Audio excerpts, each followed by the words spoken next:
Hello guys, मैं हूं सौरभ और ओनली यूपीएससी के इस प्लेटफॉर्म पे आपका बहुत बहुत स्वागत करता हूं।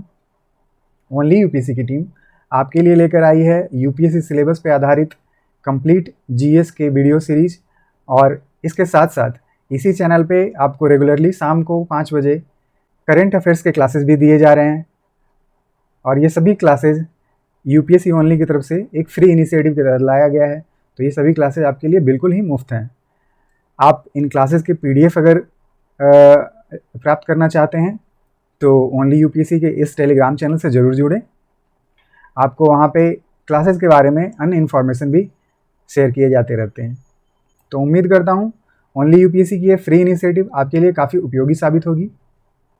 तो चलिए बढ़ते हैं आज के सेशन की तरफ। तो हमने कल पढ़ा था पेनिनसुलर इंडिया के सभी राज्यों के माउंटेन्स और उनके रेंजेस के बारे में। तो हमने पिछले क्लासेस में महाराष्ट्र, फिर कर्नाटक, गुजरात, आंध्र प्रदेश, तमिलनाडु, केरला, छत्तीसगढ़, उड़ीसा, बिहार, झारखंड, इन सभी के माउंटेन्स और उनके रेंजेस के बारे में हमने देखा था।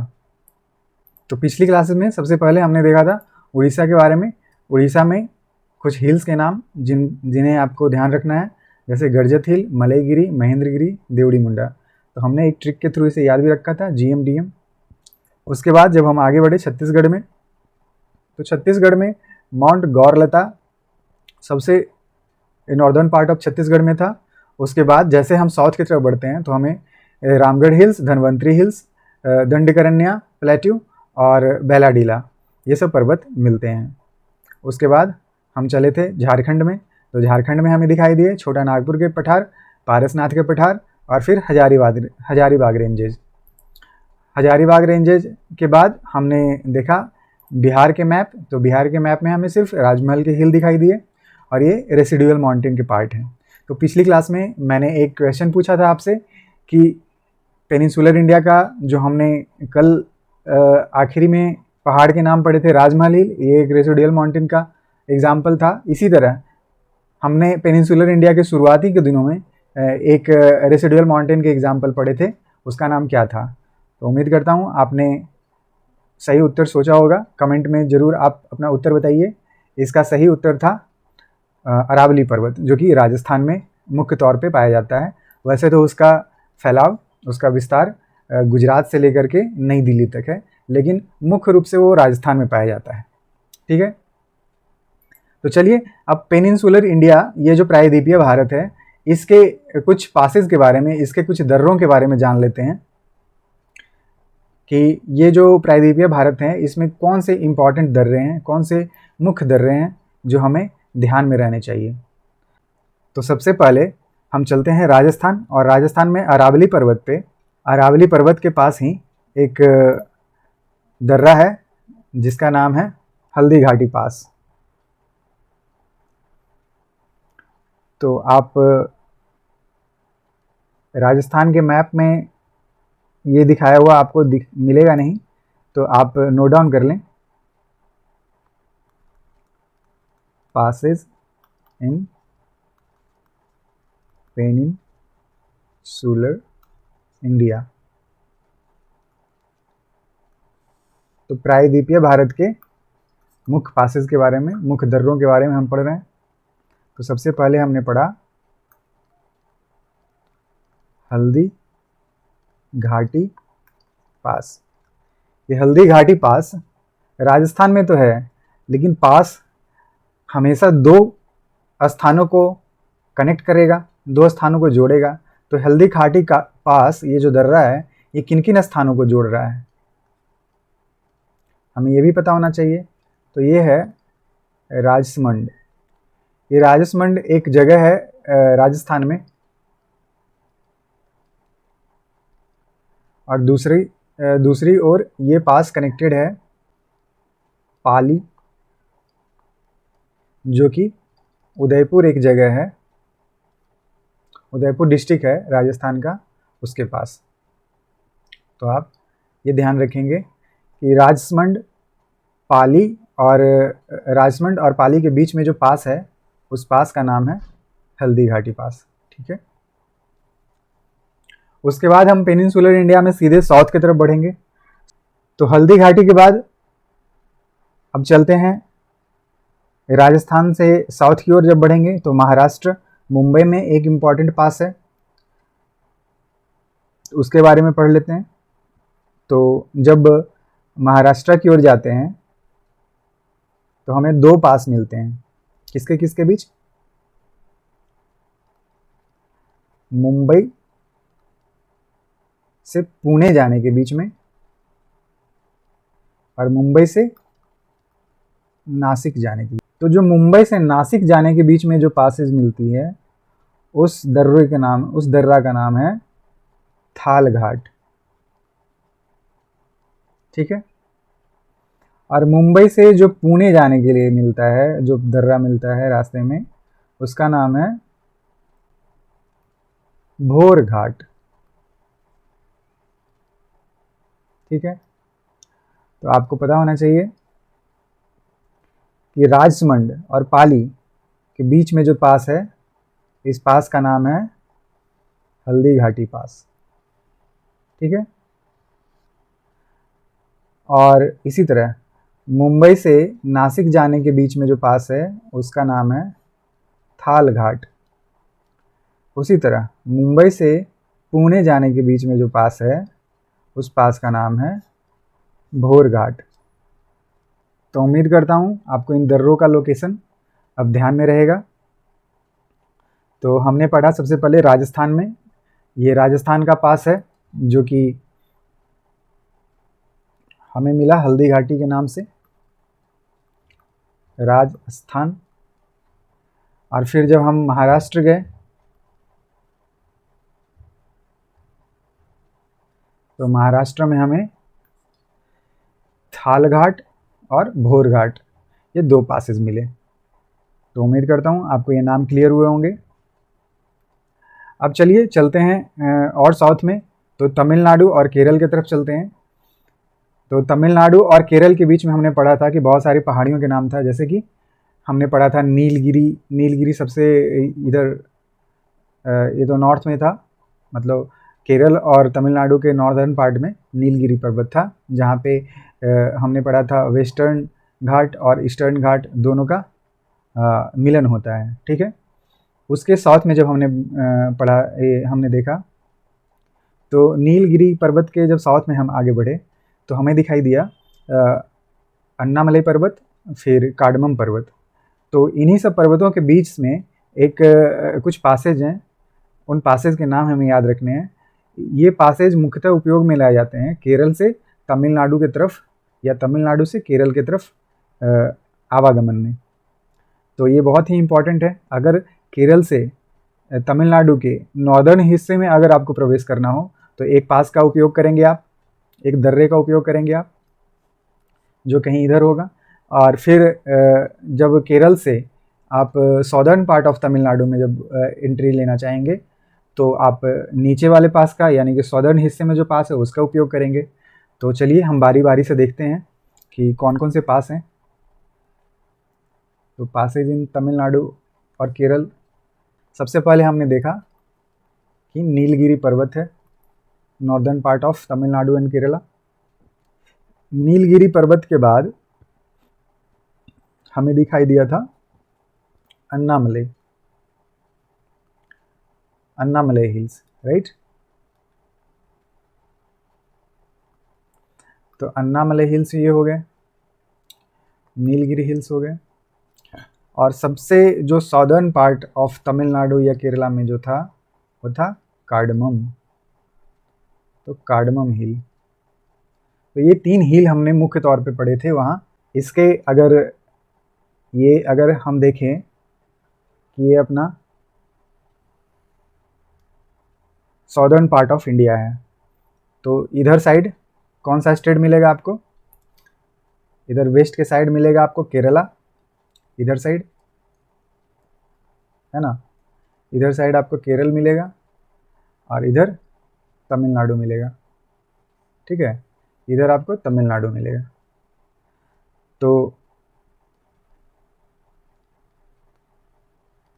अगर केरल से तमिलनाडु के नॉर्दर्न हिस्से में प्रवेश लेना हो यानी कि इधर जो एरिया है एक कोयम्बटूर जगह है।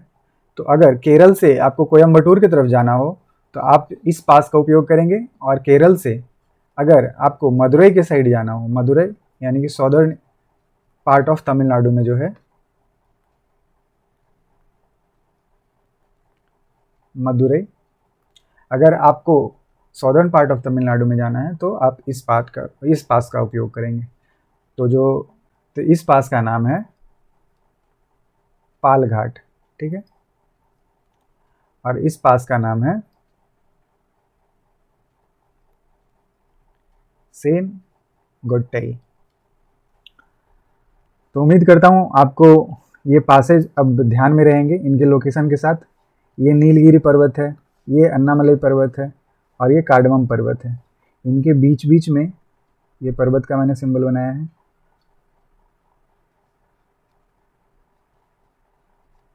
तो इन पहाड़ियों के बीच से ये पासेज का ये रास्ता है। आपको ये ध्यान रखना होगा कि जब केरल से कोयम्बटूर की तरफ अगर हमें जाना हो, यानी कि नॉर्दर्न तमिलनाडु में जाना हो, तो हम पाल घाट पास का यूज़ करेंगे।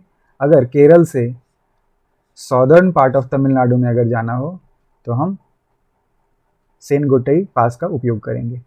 तो उम्मीद करता हूँ आपको ये दोनों पासेज क्लियर होंगे।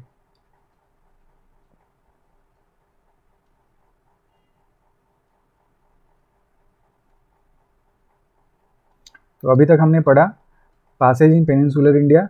ये इम्पॉर्टेंट पासेज थे। एक तो राजस्थान में हल्दी घाटी पास, जो कि राजसमंद और पाली को जोड़ता था। और फिर महाराष्ट्र में पढ़ा हमने कि मुंबई से नासिक जाने के लिए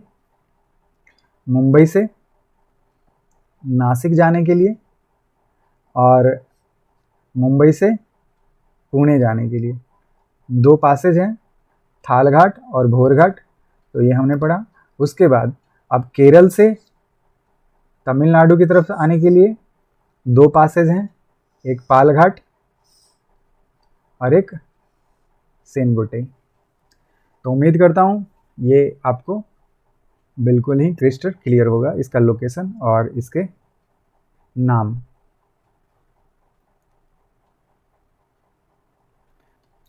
तो चलिए आगे बढ़ते हैं और देखते हैं पेनिनसुलर इंडिया के कोस्टल इलाकों का नाम। हमने देखा पेनिनसुलर इंडिया के मैप को अगर देखा जाए तो इसकी कोस्टल लाइन बहुत लंबी है। गुजरात से लेकर के शुरू होती है और ये केरला से होते हुए तमिलनाडु और फिर इधर आंध्र प्रदेश, बे ऑफ बंगाल तक जाती है। तो इतनी बड़ी कोस्टल लाइन है, तो इस कोस्टल लाइन को विभाजित किया गया है कुछ कोस्टल क्षेत्रों में। तो उन क्षेत्रों का नाम स्पेसिफिक दिया गया है। हम उनके नाम पढ़ेंगे कि इस क्षेत्रों के नाम क्या क्या हैं, ठीक है। तो सबसे पहले आपको लोकेशन पता होना चाहिए कि हम किन की बात करेंगे। एक तो सबसे पहले गुजरात की बात करेंगे।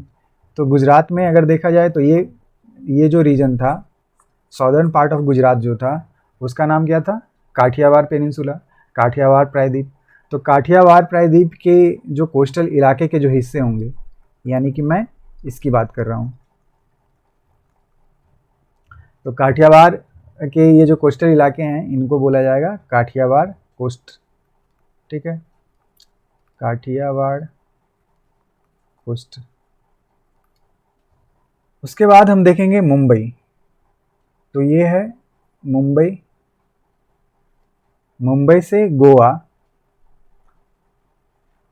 से गोवा तक का जो कोस्टल लाइन है, इस कोस्टल लाइन को एक नाम दिया गया है। क्या नाम दिया गया है? कोंकण। ये कोंकण कोस्ट लाइन है, ठीक है। फिर गोवा से मैंगलोर, ये जो मैंगलोर सिटी है, गोवा से मैंगलोर सिटी के बीच में जो कोस्ट लाइन है, इसका नाम दिया गया है कनाड। तो कहीं कनाड लिखा हुआ रहता है या कहीं कन्नड़ लिखा हुआ रहेगा, कन्नार लिखा हुआ रहेगा। तो आपको दोनों का मतलब एक ही है।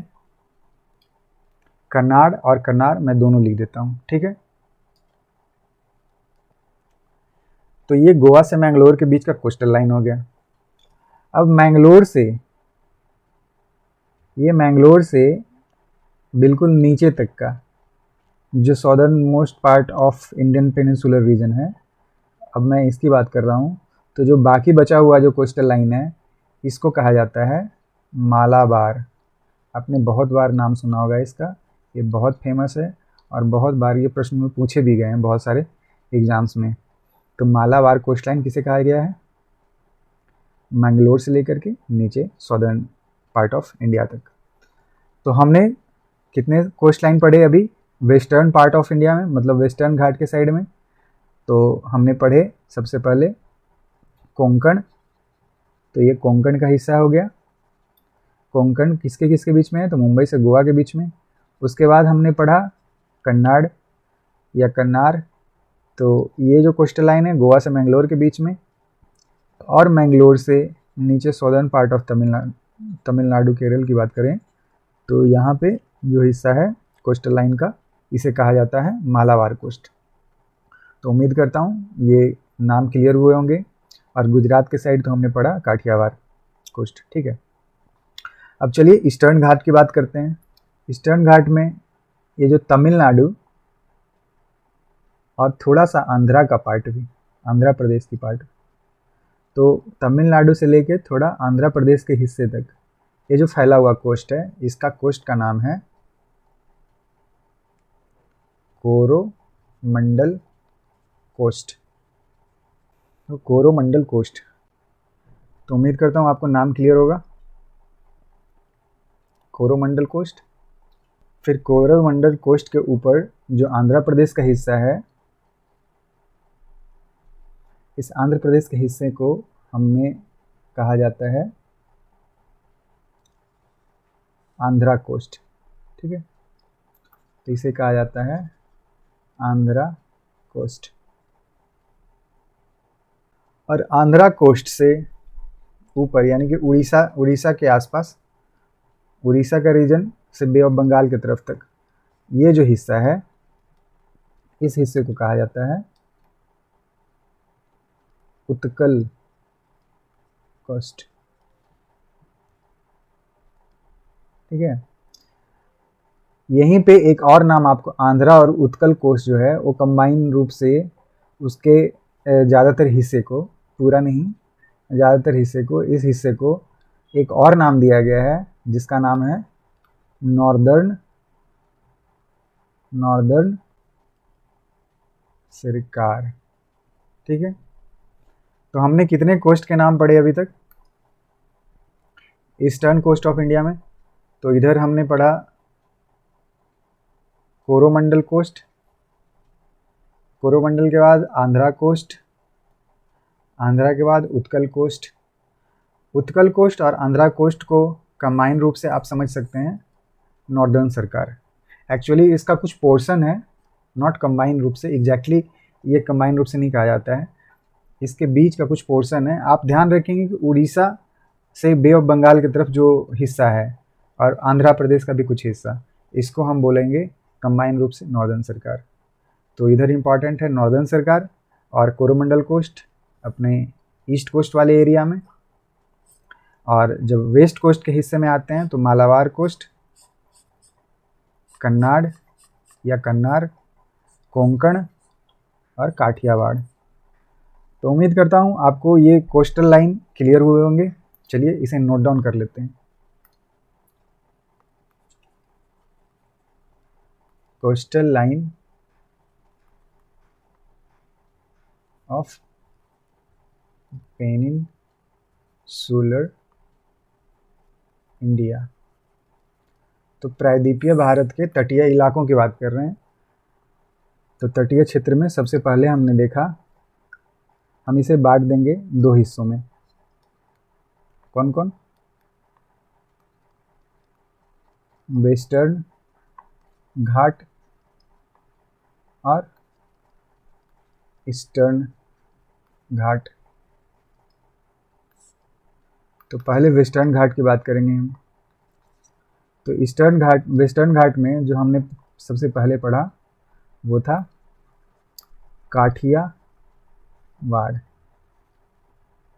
काठियावाड़ कोस्ट। ये कोस्ट कहाँ था? तो मुख्यतः गुजरात के क्षेत्रों में, ठीक है। ईस्टर्न घाट नेक्स्ट स्लाइड में देखेंगे हम, अभी वेस्टर्न घाट की बात करते हैं। फिर हम जब साउथ में बढ़े तो हमें मिला कोंकण कोस्ट लाइन। तो कोंकण जो कोस्ट लाइन है ये कहाँ से कहाँ तक फैला हुआ है? मुंबई से गोवा तक, ठीक है। फिर कोंकण के बाद जब कन्नार कोस्ट लाइन की बात करें तो ये जो कोस्ट लाइन है ये गोवा से फैला हुआ है। कहाँ तक? गोवा से मैंगलोर वाले हिस्से तक फैला हुआ है, ठीक है। फिर जब और southern part of west coast में चलते हैं तो आखिर में हमें दिखाई देता है मालाबार कोस्ट लाइन, ठीक है। तो ये है मालाबार कोस्ट, ये मैंगलोर से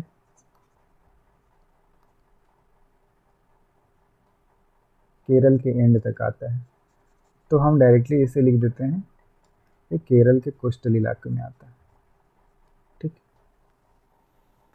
तो वेस्टर्न घाट उम्मीद करता हूँ कि आपको क्लियर हुआ होगा। वेस्टर्न घाट के बाद अब ईस्टर्न घाट की बात करते हैं। ईस्टर्न घाट ऑफ इंडिया में जो सबसे पहला कोस्टल लाइन पढ़ा था सबसे सॉदर्न पार्ट में, वो क्या था? कोरोमंडल कोस्ट। ये फैला हुआ था तमिलनाडु से आंध्र प्रदेश के कुछ हिस्से तक, राइट। उसके बाद हमने पढ़ा नॉर्दर्न सरकार। ये हिस्सा आंध्र प्रदेश से लेकर के उड़ीसा तक फैला हुआ था। नॉर्दर्न जो सरकार का हिस्सा है इसी को हमने दो भागों में और पढ़ा था। उसमें कौन कौन से नाम थे? आंध्रा कोस्ट। अगर बोलेंगे तो आंध्रा कोस्ट क्या था? ये सिर्फ आंध्र प्रदेश में फैला हुआ था। और अगर हम बोले उत्कल कोस्ट तो ये उड़ीसा के क्षेत्रों में फैला हुआ था। तो ये हमने सारे कोस्टल लाइन पढ़ लिए।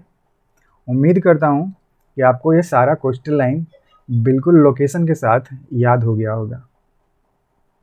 सबसे पहले हमने गुजरात के क्षेत्रों के बारे में पढ़ा, फिर मुंबई से गोवा वाले क्षेत्र कोंकण, उसके बाद कन्नाड़ और मालाबार। तो काठियावाड़, कोंकण, कन्नाड़ और मालाबार 3 के है, यहाँ भी के, यहाँ भी के, यहाँ भी के, 3 के और 1 एम, तो ट्रिपल के एम, ठीक है। और इधर हमने पढ़ा नॉर्दर्न सरकार और कोरोमंडल, ठीक है। तो उम्मीद करता हूँ आपको ये नाम याद हो गए होंगे। तो आप कमेंट सेक्शन में बताइए कि आपको ये लेक्चर कैसा लगा, और इसके अगर पीडीएफ आपको देखने हैं तो आप देख सकते हैं इस टेलीग्राम चैनल पे, जो कि ओनली यूपीएससी के नाम से ही है। लिंक डिस्क्रिप्शन में दिया हुआ रहेगा। चलिए, तो आज का सेशन हम यहीं पे समाप्त करते हैं। मिलते हैं आपसे अगले सेशन में। तब तक के लिए आप अपना ख्याल रखिए। धन्यवाद।